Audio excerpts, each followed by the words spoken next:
જાણો છો કે આધાર કાર્ડ કેટલો મહત્વપૂર્ણ દસ્તાવેજ છે?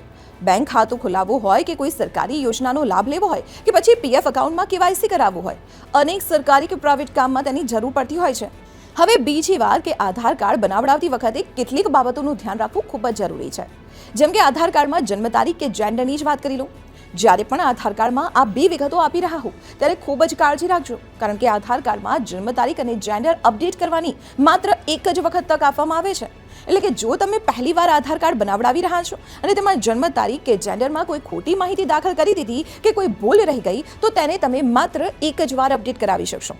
માટે જ તમને મનીનાની સલાહ છે કે જ્યારે તમે આધાર કેન્દ્રમાં આધાર કાર્ડ માટે જાઓ છો ત્યારે કમ્પ્યુટર ઓપરેટરને ચોક્કસથી પૂછો કે આધારમાં શું માહિતી છપાશે તે મને બતાવો, અને તે માહિતી તમને યોગ્ય લાગે ત્યારબાદ જ તેને સેવ કરવા માટે કહો. આધાર મારું છે તો સાવચેતી પણ મારે જ રાખવાની છે ને, ખરું ને?